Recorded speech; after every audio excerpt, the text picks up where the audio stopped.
Mid-January 2013, and while most of the UK shivered under a blanket of snow and ice, Fiat must have been rubbing their hands together. After all, what better conditions could there be in which to show off the third-generation 4x4 Panda to the British motoring press? The latest standard Fiat Panda had been launched nearly a year before, with the 4x4 being the first of the model's derivatives to reach showrooms.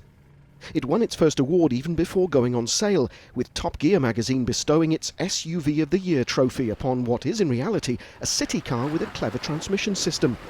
Not that Fiat's complaining, the company's justifiably proud of the honour and the attention it'll bring to the car. The Panda 4x4 is only available in one trim level, although it's pretty well equipped.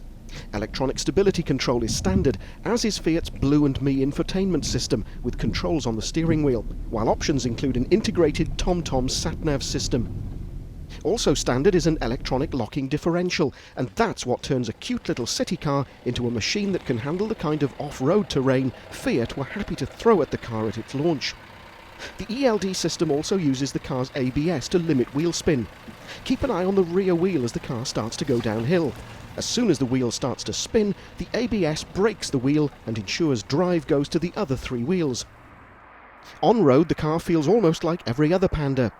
I say almost because there is a slight feeling of the car being a little top-heavy, and so it leans a bit in fast corners. Road noise is fine below about 70 miles an hour.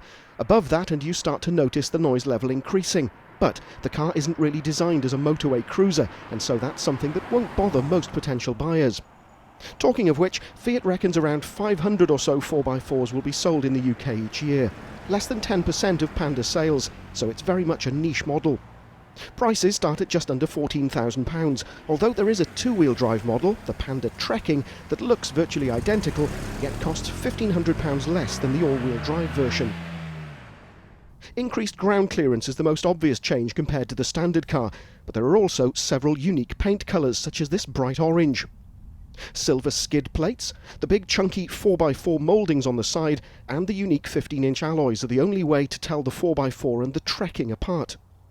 Room in the rear isn't too bad, but a sliding rear seat is an option if you want to exchange boot space for rear legroom.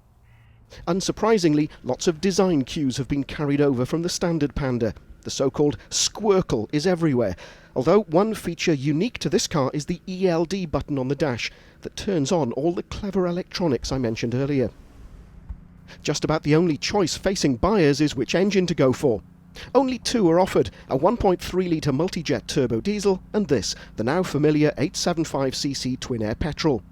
Fiat reckons sales will be split roughly 50-50 between the two, with the diesel possibly outselling the twin-air, but not by much. Finally, there's not a huge amount of boot space on offer, but that actually sums up the car quite neatly. If you need to carry lots of stuff, or you tow a boat, caravan or horsebox, then the Panda really isn't for you. If, on the other hand, you live down a muddy lane, or are worried about the kind of winter weather we saw at the car's launch, the Fiat Panda 4x4 might actually be just the kind of car you need.